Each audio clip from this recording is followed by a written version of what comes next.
What's going on, everybody? It's Chris from the Bass Channel, and I am joined by my new friend, Chuck Bailey. We met here recently in Vegas, and this is actually his idea for the video. So, Chuck, why don't you tell us what we're doing today? Yeah, man. So you see all the time, like in forums and social media and all that, people always trying to justify sometimes how, their bass that they have that's not a custom or, in this case, the U.S. made version of this insert X bass here. For this one, we're talking about Stingray versus Music Man, how this sounds better or it sounds different or it sounds the same. And I thought it would be rad to make that comparison a reality and do the Sterling version of the 5H to the Music Man version of the Stingray 5H. All right, cool. So, yeah, we're going to do a bunch of rundowns. We're going to shoot it out. By the way, if you're new here, go ahead, hit the subscribe, click the bell for notifications, like the video, all that fun YouTube stuff. And also, if you want all kinds of extra super sweet bonus content, check us out on Patreon for $5 a month. That's one Starbucks coffee a month. You get access to all sorts of really cool extra bass stuff that you don't see here for free on YouTube. So consider checking us out over there. General basic construction is about the same. So before we get too jibber-jabbery, let's just hear some tones. Let's start with the Sterling.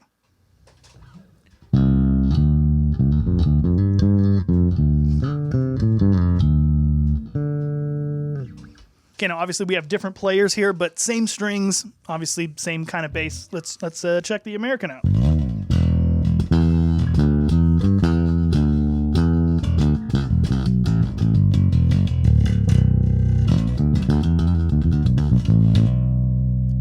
The first thing that sticks out, there's a couple fit and finish differences. So we've kind of touched on the difference in the woods, which is, minor differences.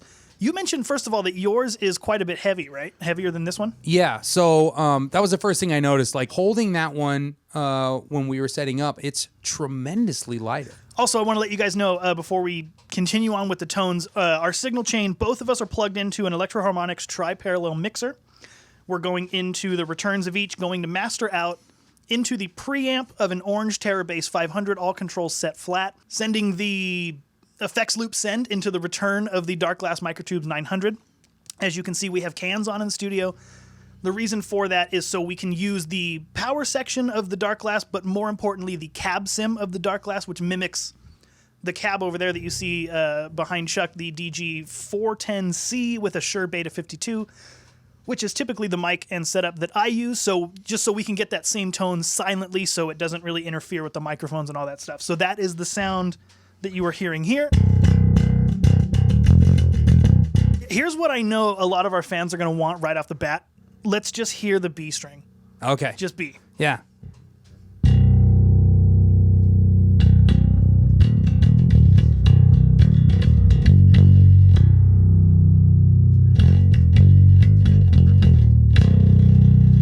That's pretty beefy. Sounds great. Yeah. Admittedly.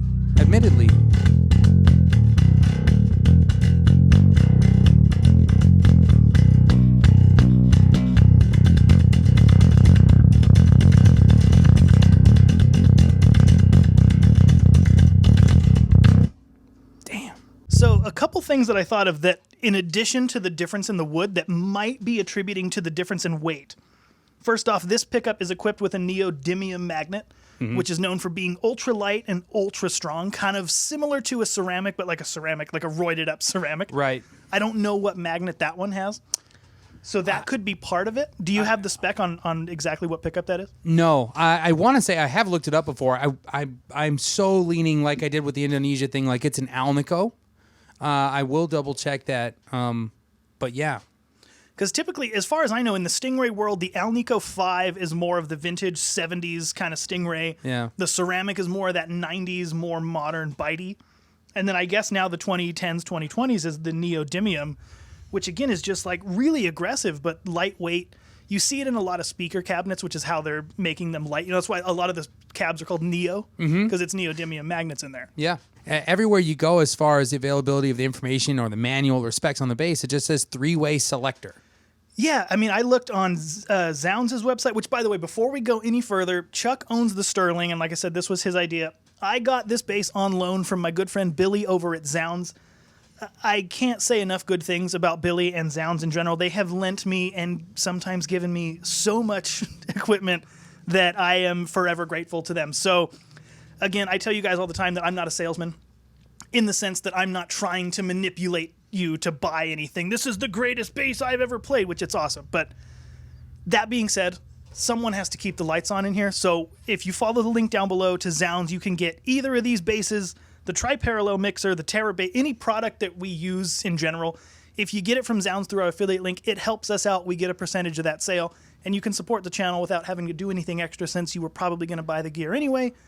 It would mean a lot to us if you did that. Again, thank you to Billy at Zounds. So that's cool. Yeah, Zounds is rad. I was just checking that one out recently. Admittedly, I've heard of it, but I never really looked on it. I've already looked for other places. Yeah, I really like that. I remember I did for the longest time I didn't know that much about them. I had heard talk that they were like a C-Stock site that sold discounted stuff. See, I didn't even hear that. It's just always been in passing from other websites that you've heard. Which, by the way, they're not a C-Stock discount, factory defect.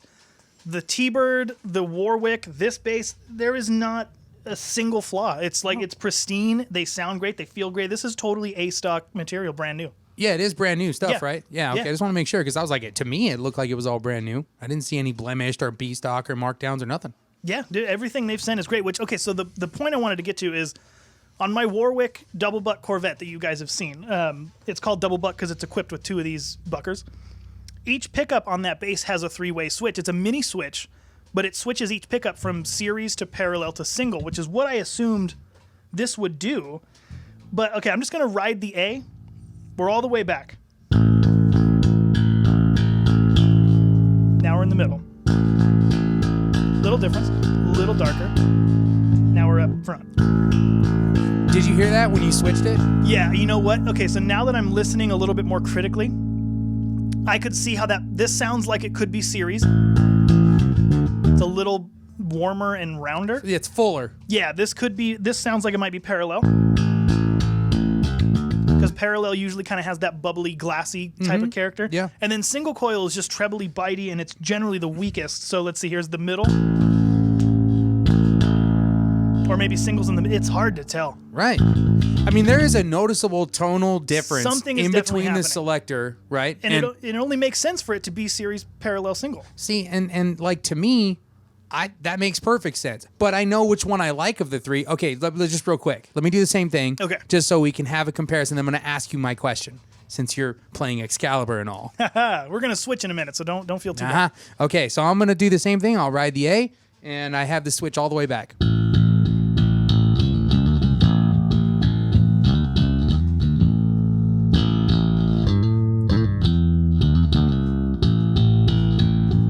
Okay? I know I did a little more than ride the A. Whatever, dude. I'm easily distracted. Now I'm going to move the switch to the middle. Same thing. Ride the A.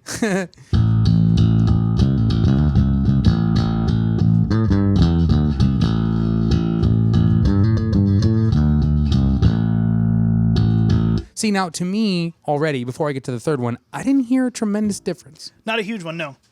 Not like when you were switching on that one.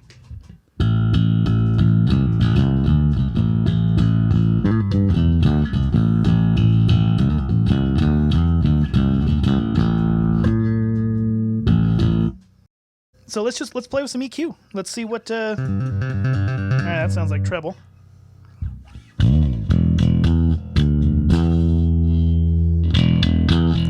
Wow. Bitey. Whoa. It's got some teeth. Man. Rolling it back. You can kind of hear the string a little bit through the mic, but it's fine. Mids.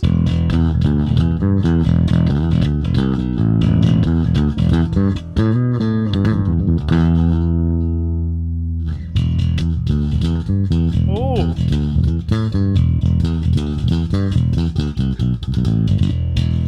That's just got that stank face tone right there. Oh, okay, bass.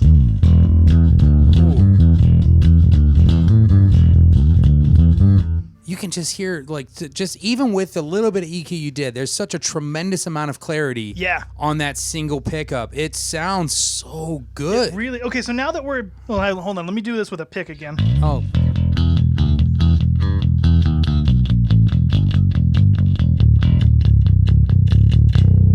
Man.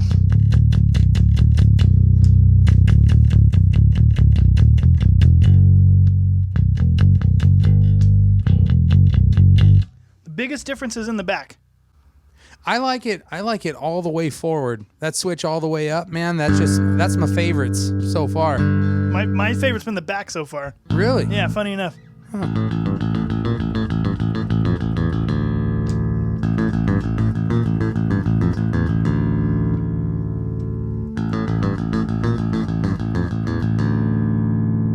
Yeah. I don't know. I mean, All right, let's roll through your EQ. okay.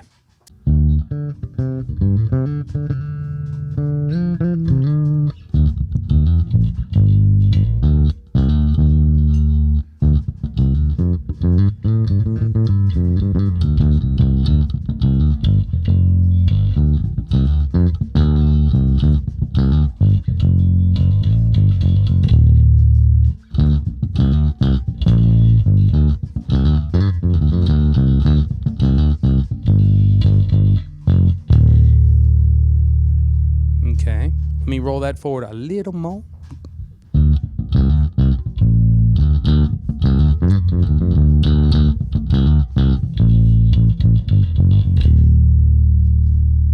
All the way back.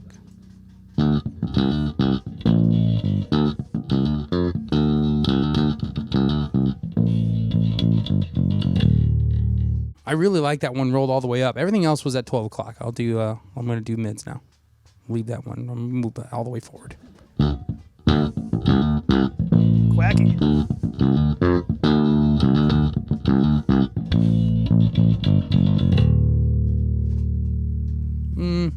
I don't know. I've never done that.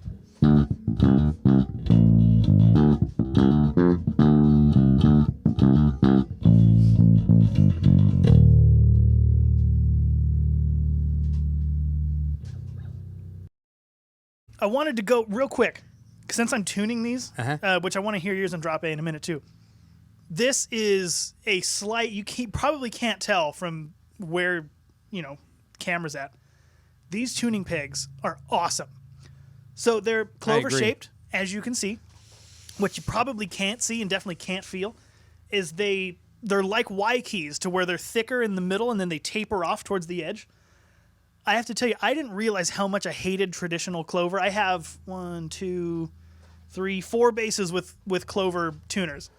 After playing or tuning with these keys, it's just like, dude, I want to replace every single clover with these because they're so comfortable. Well, I can tell immediately, especially, I don't know if you can see it. I'll try to do this without hitting something, but if you look at the thickness of these keys in comparison to the US model, these are substantially thinner. And they're the same width across the entire key. Right. As opposed to how those ones, like you said, they taper. It's a lot easier to tune. And obviously the meatiness of that is probably pretty good for holding the tuning too. And then here's the other thing is, with the way that those are constructed, it's basically a forked prong, right, with the key jammed in there. They used to do rivets. Now I think they're just clamping. I don't know exactly how they're securing it. But eventually those will come loose. And have you ever had the thing where you're just playing just completely acoustic and you'll hear that rattle? Mm-hmm. That's those keys. They're coming loose from years of tuning it, that the key is rattling inside the prong. These have a little screw, just like a Y key. That'll never happen. Wow. That's so rad. And then they're like the ultra light, super light, thin, small, whatever you want to call it. It's fantastic, dude. This thing is cool. Look, if you show the back of the headstock too, like you can see, right, the difference in comparison. Oh, yeah, you have the vintage style with the 4 screws like you would find on any Fender. On any of them, right. So it's really, they went, obviously, right, assembly line, meat and potatoes kind of hardware setup, right? Not broke, don't fix it. But, if you're building a better, race car, right, you start with those kind of parts. That hardware is significantly more comfortable. It feels better, right? And like you said, like it's design. The design, just the small little pickups on those designs, just you're in for a better ride on that thing, man. Lots of abuse. So with that said, there is one other difference. Excuse me, 2 other differences. We'll go from here up. So the first one with the bridge. Another thing that I think is adding, or I guess subtracting from the weight on this one. Let me not break it. Is the saddles are hollow. Okay. Yeah. Yeah, you didn't tell me when you were saying that, but that was the first thing you did. Like, oh, look at the bridge. I'm like, looks like a bridge. You have some funky something going on the side here. I think maybe that's just the mounting.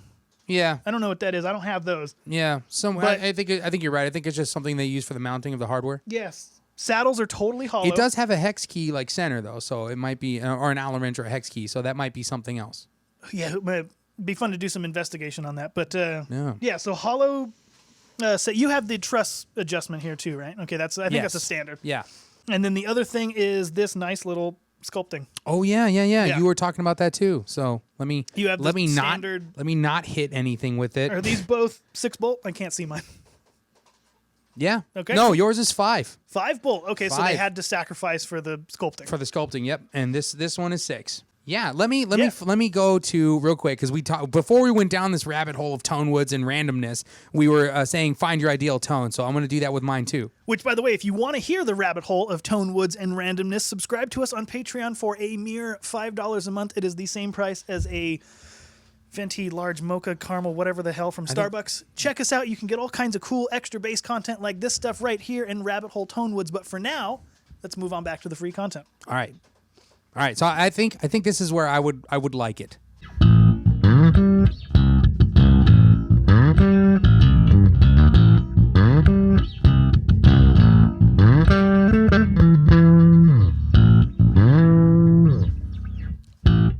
I feel like that's like a pretty good usable sound for this model, like all around kind of versatile.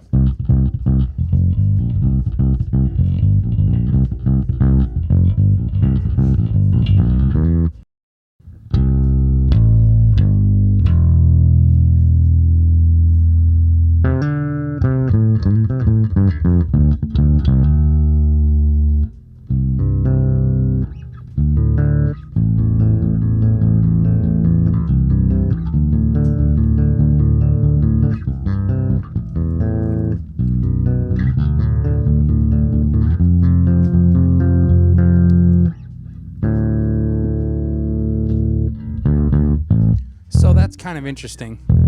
I just rolled that pickup selector back, and it sounds. I like the far back on this one better. I can see why you like that. So yeah, let's do a couple more tones. I want to kind of play around on this again. As a olive branch to all the viewers, I'm going to stay predominantly on the B. I haven't done enough pick stuff. I'm going to go with a pick. You should. Okay, I liked the middle sound, so I'm going to do the middle.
As you can tell, I'm not that comfortable on 5 strings.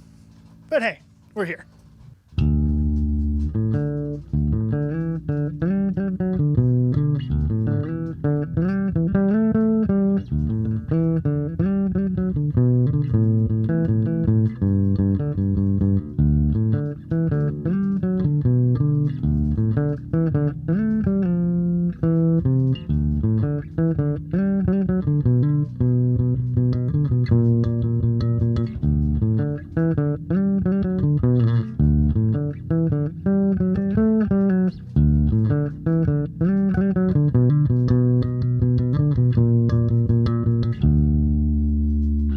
Is there anything else in particular you wanted to touch on?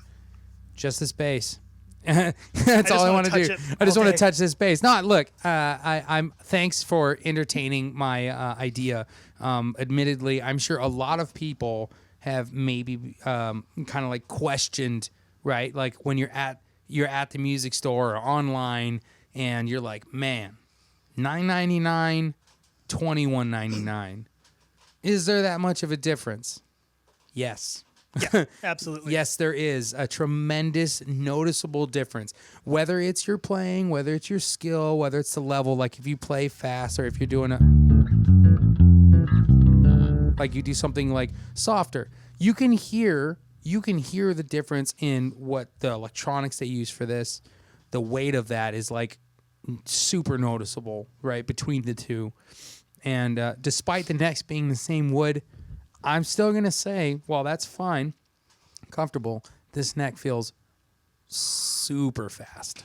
It just, the bass wins, right? Like you get what you pay for. That's a common adage that everybody kind of cites. It's true, right? In most cases, common for a reason. Especially with this, right? There, nothing against the Indonesian, right? I want to keep stressing that because everybody that owns those, don't take offense. I don't mean it offensively. I own one too. I'm just saying, if you get something that's custom made or something that's, made for that specific country and not a factory in another country that they put their name on, you will notice and hear the difference. You will. It's just matter of fact. Save the money. Get them both. You can see for yourself. Buy them both and you'll be like, wow, yeah, I'm not going to play that one because this one it just sounds sonically, ergonomically, aesthetically, it's just better. Yeah. Well, with that, I think we've said all there is to say about these two particular instruments. Maybe, and then some. Sorry, guys. That's what happens when you talk to two nerds about guitars and instruments and gear, and there's that rabbit hole again. Well, welcome to the final 20 seconds of the video. According to our analytics, approximately 15 to 18% of you have made it this far, and for that, I give you my eternal gratitude. I'd like to thank Chuck Bailey for joining me today. Again, if you want to see the extended version of this, check out Patreon. Otherwise, you can watch the free version here on YouTube forever and ever. I hope you get your money's worth. If you like stingrays and you want to hear more about them, you can check out the video that we did at TGU with Patrick Hunter. Otherwise, there's a couple other videos here that YouTube's algorithm feels that will be best suited to you. And until next time, please hit the subscribe button. I'm Chris. That's Chuck. And we'll see you later.